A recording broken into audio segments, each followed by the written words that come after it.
Sorry, my bad.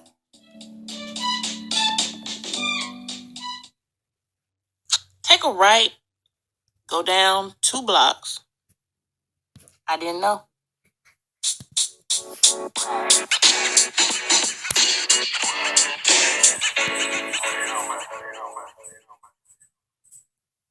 Hi, thank you for tuning in to That's the Setup podcast.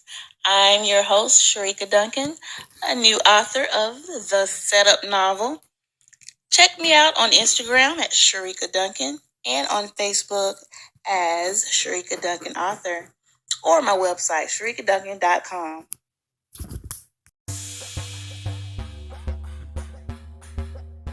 My name is AJ Wilkerson. Thank you all so much. It's messed up, Dad.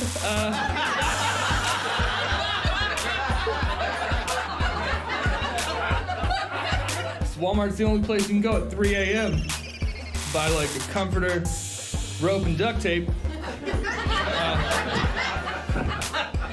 You can't cure syphilis with pineapple juice. I don't know. So like just to recap, like in 2011, The Human Centipede was a horror movie.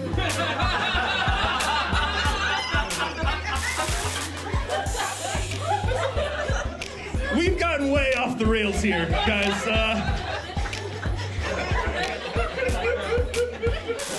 Want to check out my sweet-ass blanket fort?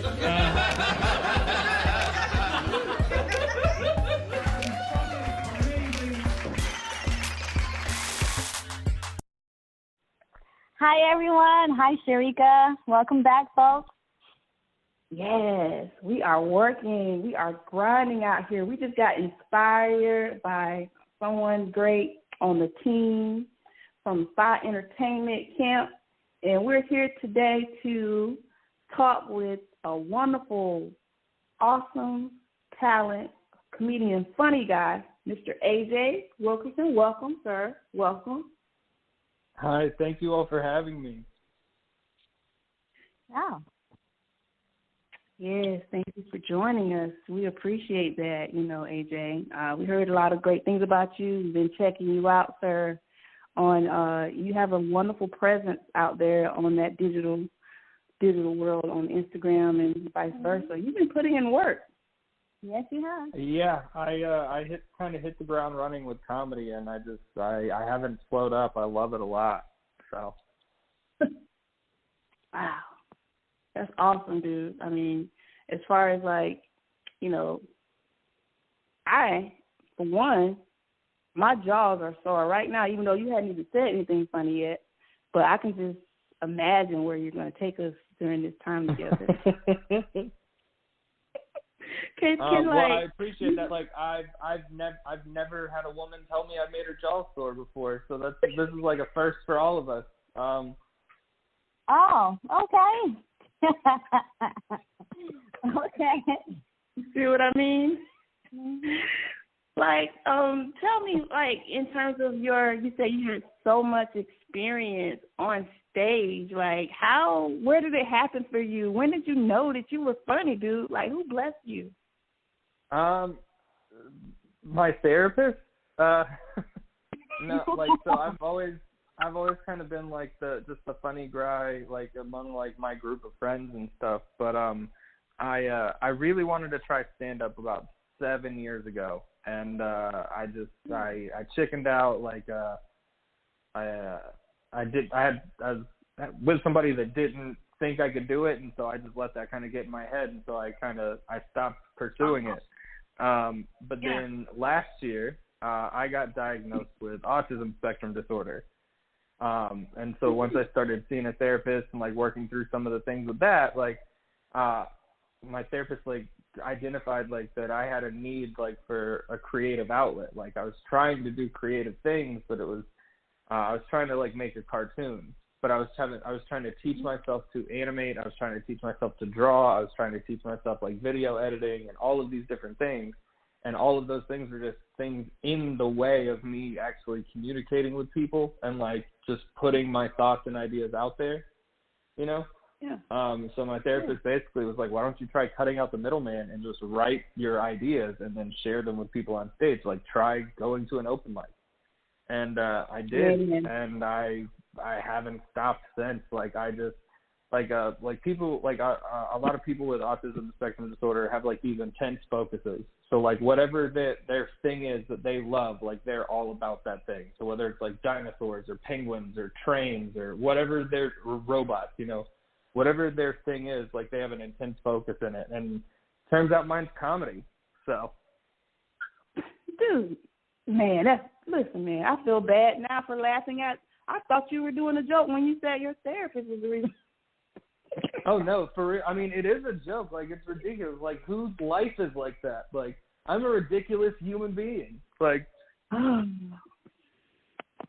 yeah, you got me on that one. Seriously. I mean, like, based on you just living your life, you have determined that you have been categorized as funny. And, I mean, have you ever figured out how to get your biggest laugh? Has that happened? Well, I mean, there's not really a secret for it. I mean, it's just like if there was like a tip, it would just be like, be funny and, you know, like put the right emphasis in the right places, I guess, you know, like, you know, some people will try and like tell a joke and they don't know where to emphasize the right words. Like they think the wrong part of like a sentence is funny, you know, and if they change just the emphasis on that sentence, you know, it would change the outcome because, you know, that's just how comedy works. It's how delivery works. Like 90% of what you say is in how you say it. So, you know, once you realize that and then you combine that with like the writing and stuff like that. And sometimes it's just, you know, but like just for being funny in everyday purposes, because after a certain point you get comfortable just being funny, you know, when you're put on the spot, kind of like on a podcast, you know. But yeah, so the secret is just getting comfortable with like your timing and your delivery and things like that. So just be comfortable. Once you get comfortable and like acknowledge the fact that like, hey, I'm funny, and you start getting a little comfortable with that, and your confidence goes up, you start getting more comfortable with what you're saying, and you don't second guess yourself. So that joke that you had in your head that you're like, oh, if I'd have said that, that would have been funny, that'll pop up a lot faster because you're more confident in it. Okay. I don't know if that answered the question or not, but I talk a lot, so. It's more than enough. It's more than enough. So I just want to know before we go any further. You're teaching Roland how to joke. Look how she's clowning, right? That's more than enough. But I just want to know before we go any further. Let's take it back just a little bit. So first of all, AJ, tell us where you're from. Where are you from? So I'm from Gainesville. Well, I'm from a small town outside of Gainesville, but it's just easier to say I'm from Gainesville, Florida, and that's where I do comedy at. So Gainesville, Florida. Ah, you from Florida. That makes a whole lot of sense. Okay. Wait a minute. We're not going to let him get away. What is the small town that you're from called? I'm from a small town. Bronson, Florida. What is it? There's like 13 people there, including you? I've never heard of that. Kinda. Yeah, exactly. It's pretty small. Yeah. Like, I graduated from a private Christian school. Like, I went to high school at I graduated from a private Christian school. My graduating class was 3 people. So. He's so crazy. Yeah. Including yourself. Like, I wish that was a joke, but it's not. My graduating class was 3 people, and out of 3 people, I couldn't get valedictorian. So. Really? And it was a Christian school? Yep. Oh, is that where you learned to say the word? You learned the F word from there? Is that where you learned that from? No. I learned the F word because I joined the Army after high school. They taught me all of the bad words. I believe like all of them. They taught me bad words in languages I don't even know the name of. Oh, Like I got in trouble at the end of basic training. Like we'd already completed all of our stuff for graduation, so it's just like the week of like preparing for graduation. So it's just like marching and like learning all of the movements like to march for graduation. And we had a little bit of extra free time in the afternoon, so me and another guy were walking to like commissary, and a girl from another company was like walking across like the company area. And there was no like drill sergeants or no like, you know, officers or anything around. And my buddy knew her apparently, and they were Filipino. And he goes, "Hey, say this out loud. Like, just say this to her." And so like I called her name and then I said it, and she busted out laughing. But the drill sergeant that was coming out of the door right around the corner that I couldn't see heard me yell it, and he knew that language, and he thought we were talking about the drill sergeant, so he just came running out, and he's like, "What'd you call me?" And like he smoked the shit out of us. I've never done so many push-ups before in my life. And how long did you last in the Army? About 2 years. Okay. Oh, that's decent. Mm-hmm. Yeah. So, Mr. AJ, the comedian, so you've been doing this for how long now? I've been doing comedy for just over a year now. That's it? That's it. Yeah, because we were on your Instagram post yesterday, and we saw, like she said, you grind hard, and you have a lot of content out there, and, you know, the way you, I guess your deliverance and your stage presence, it does not seem of someone who's been doing this for under a year. It seems like you've been doing this for a long, long time. Well, I mean, I started early, and I went really hard at it. Like I said, as soon as I started doing like open mics and stuff, like I started going hard, and then I got in I got invited like by another comedian to go to like a writers meeting, like a workshop.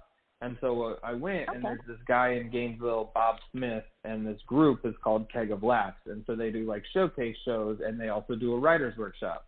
And the guy who runs it, Bob, he was a road comic for like 25 years. You know, he was a traveling headline comedian. And like back, you know, in his heyday, it was before Netflix and the internet and stuff. So the only way you like made it as a famous comedian was if you got like on late night TV, and then you got a sitcom. Mm-hmm.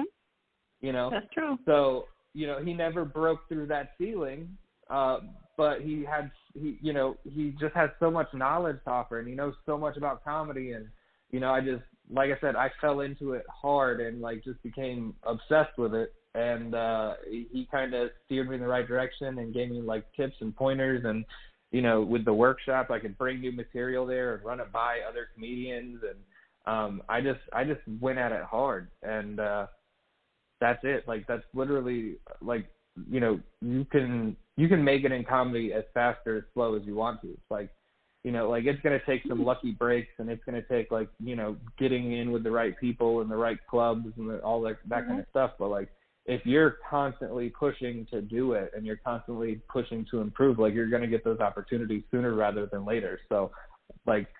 And like I said, being obsessed with it, I have no problem putting in that work or that extra time rehearsing or writing or thinking about, you know, different ideas and how I can make things work together, because that's what I love. So. Okay.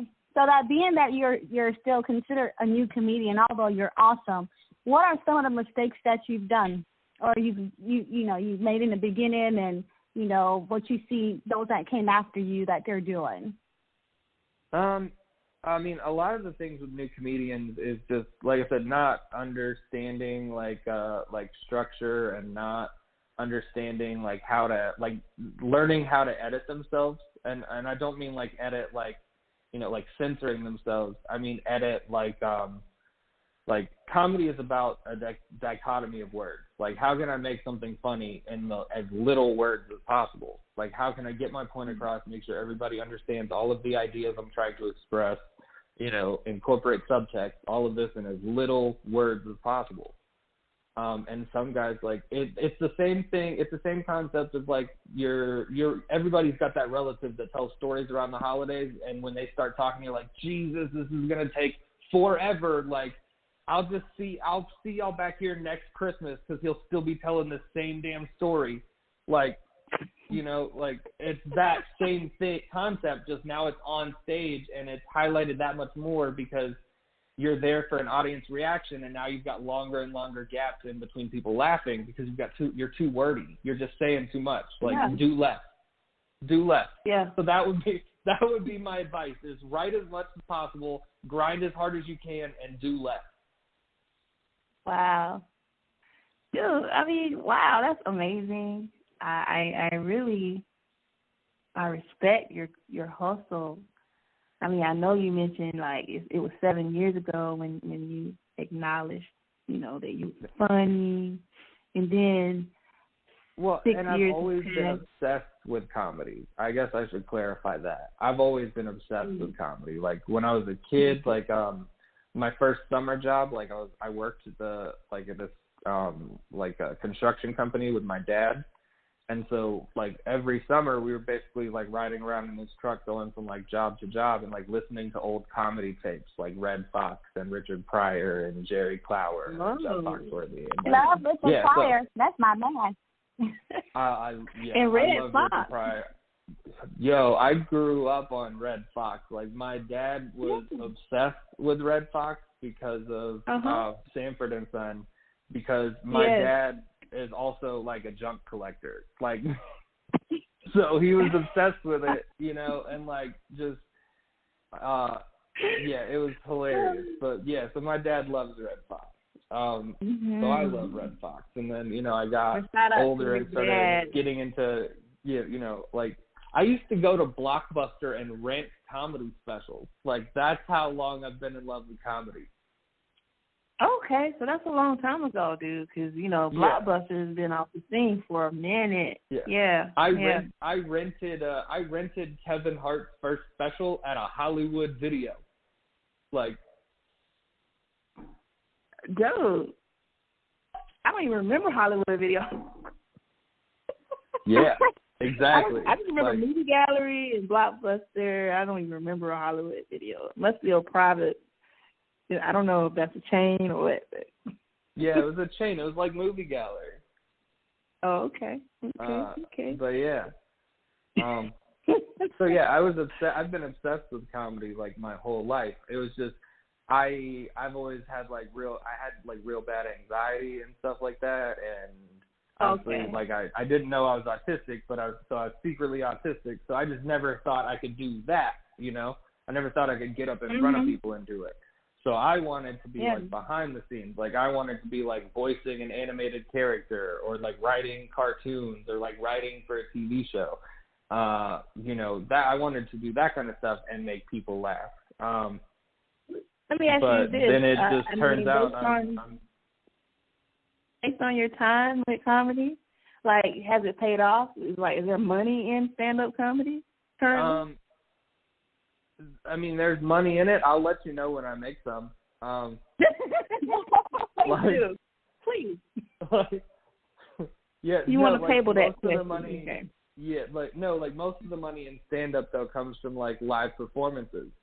You know, it comes from live audiences and live events. Because, like, you know, like, and then obviously there's, like, you know, you get the special down the road, but, you know, that's, so far after the fact, like, you know, it could take years and years to get a special, you know. So you just have to start making a name for yourself and then start touring and start, like, you know, become a feature act and then become like an opener and then a middler and then a feature and then a headliner, and just make your money from shows, you know. So that's what was exciting about, you know, doing this tour. Okay, so with this tour, you know, like, you have been on your hustle. It is showing. We're able to, you know, just experience just a snippet based on, you know, what you share. Like, how does one prepare, mentally prepare themselves for that focus? Like, you're very focus driven. Is that because of the autistic side, like you mentioned? I mean, you're very special. Well, some of it's the autism, like I said, because, like I said, just those having that intense focus be the thing that I'm passionate about and want to do, like, as a career helps a lot. Like, that people underestimate it, but that's what, but like, there are comedians that have been doing it for a lot longer than me, where I'm, that haven't written as much, they haven't, put as much time in, or they haven't, tried out they got scared and didn't try out that new bit they wrote because they were afraid like somebody might not like it, or, anything right. like that. Like, just do it, like, because I've been doing it, like, I just consistently kept going and haven't slowed down or stopped, and just, and that now I've reached this point. So, like, if you want to know how to do it, and like, that's how, just keep doing it. Don't let up. Don't stop. Like, if you're tired after your job, like, I still have a day job, like, as a graphic designer, and I've had other jobs, and, if you're tired after your day job, like, doesn't matter. Go to the open mic. Like, get on stage. Yeah. Like, you have to get on stage, and you have to get those reps in. Like, it's public speaking. It's just like anything else. Like, you need to practice it, and then you need to get up and do it in front of people, because you need that real-time feedback of, like, what's funny and what do you need to, like, put in a shredder and never do in front of other human beings ever again. Like, never, ever. Exactly. You have to learn that, and the only way to learn that is to get up and do it in front of people. Right. So, but so the focus comes from the autism, but, like, the performing, like, the getting ready to perform and, like, being on the spot and all that kind of stuff, a lot of that comfort comes from weed. Like, you said weed? I have a therapist and a medical marijuana card. Like, this is what they prescribed for autism, and I thought you had a weed channel. We need to talk offline. I thought he said Weed TV. I thought it was Weed TV channel. No, girl, no. It won't, he woke me up with that, honey.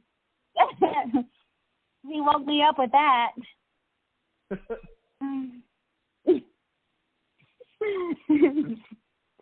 Okay.